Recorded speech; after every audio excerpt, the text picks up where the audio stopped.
देखिए, सर्वप्रथम उस प्रकरण बहुत ही संवेदनशील है और नाबालिग बच्ची से रिलेटेड है।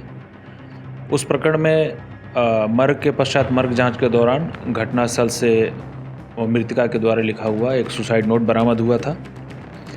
मृतका का मोबाइल उस प्रकरण में जब्त किया गया था। सर, इस पूरे मामले में जो परिवार वाले हैं, जो परिजन हैं, वो गैंग रेप की बात या एक से अधिक लोगों के होने की बात कर रहे थे, तो क्या इस प्रकार के कोई तथ्य निकल कर आए हैं? मृतका के मोबाइल और सुसाइड नोट से प्रथम दृष्टया ये पाया गया कि जो भी उसमें आरोपी है आदि उर्फ आदित्य बारले, उसके द्वारा आरोपी को बहला फुसलाकर उसके साथ लगातार शारीरिक संबंध बनाए गए।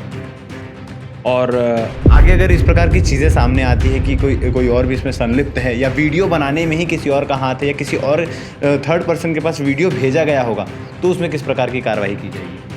पॉक्सो एक्ट के जो भी प्रोविज़न हैं वो बहुत स्पष्ट हैं। 2 दिन पूर्व भिलाई में एक नाबालिग युवती के साथ दुष्कर्म का एक मामला निकलकर सामने आया था, जिसमें तमाम हुल्लड़बाजियां भी हुई, थाने का घेराव भी किया गया और जो है गैंग रेप की बातें परिवार वाले कर रहे थे। मगर उस मामले में क्या कुछ चीज़ें पहलू अब निकलकर सामने आए, क्योंकि आपको बता दूं कि त्वरित कार्रवाई करते हुए पुलिस ने जो आरोपी है, जिसके ऊपर आरोप लग रहे थे, उसे गिरफ्तार कर लिया है। और आरोपी ने क्या कुछ चीज़ें पुलिस को बयान में बताई है और क्या कुछ चीज़ें तथ्य निकलकर सामने है, आरोपी के खिलाफ किस प्रकार से कार्रवाई चल रही है। सीएसपी सत्यप्रकाश तिवारी जी हमारे साथ मौजूद हैं। सर, भिलाई का एक मामला था जिसमें जो नाबालिग युवती है उसके साथ दुष्कर्म का मामला आया था, क्या कुछ पूरा मामला अब तक स्पष्ट हुआ है?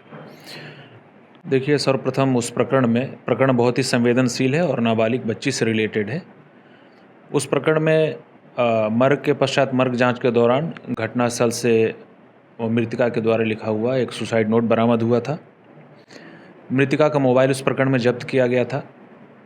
मृतका के मोबाइल और सुसाइड नोट से प्रथम दृष्टया ये पाया गया कि जो भी उसमें आरोपी है आदि उर्फ आदित्य बारले, उसके द्वारा आरोपी को बहला फुसलाकर उसके साथ लगातार शारीरिक संबंध बनाया गया और कथित रूप से उसका एक वीडियो बना करके उसको ब्लैकमेल करने की कोशिश की गई।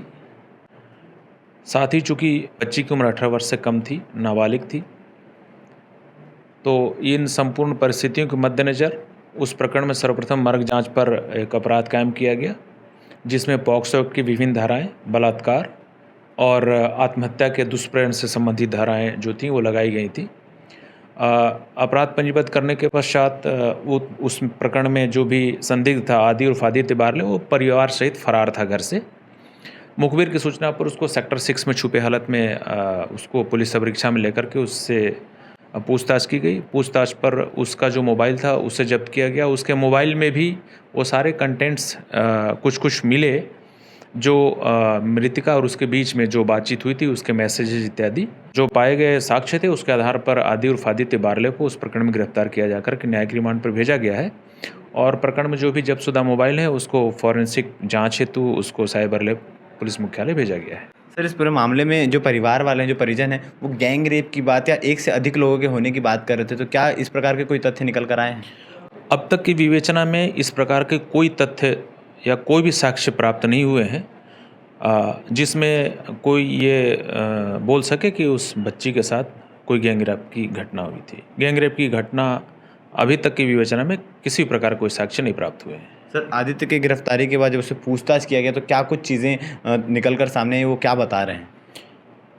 देखिए, प्रथम दृष्टया अभी जब उससे पूछताछ की गई तो ये पता चला कि दोनों के बीच प्रेम संबंध था और प्रेम संबंध का फ़ायदा उठा करके बहला फुसला करके आरोपी ने उसके साथ शारीरिक संबंध स्थापित किया, जानते हुए भी कि वो बच्ची नाबालिग है।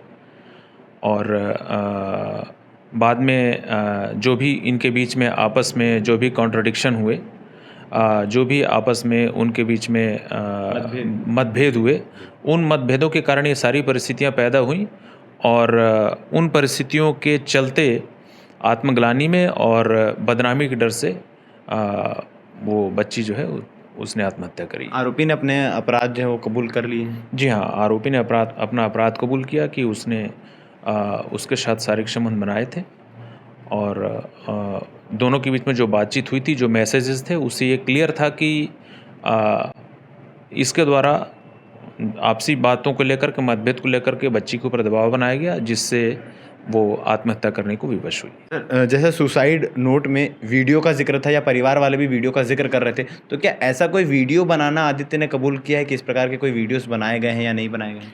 अभी तक जो भी साक्ष्य मिले हैं, दोनों मोबाइल में, मृतका के मोबाइल, आरोपी के मोबाइल या जो अन्य मोबाइल एक और जब्त किया गया है व्यक्ति के पास से, किसी भी प्रकार का वीडियो या कंटेंट इस प्रकार का अभी तक नहीं पाया गया है।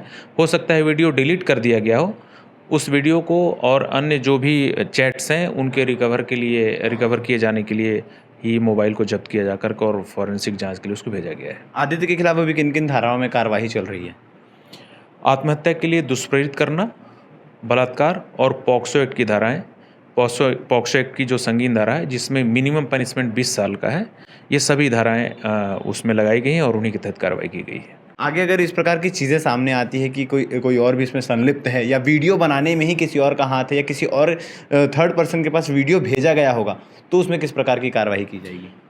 पॉक्सो एक्ट के जो भी प्रोविज़न हैं वो बहुत स्पष्ट हैं।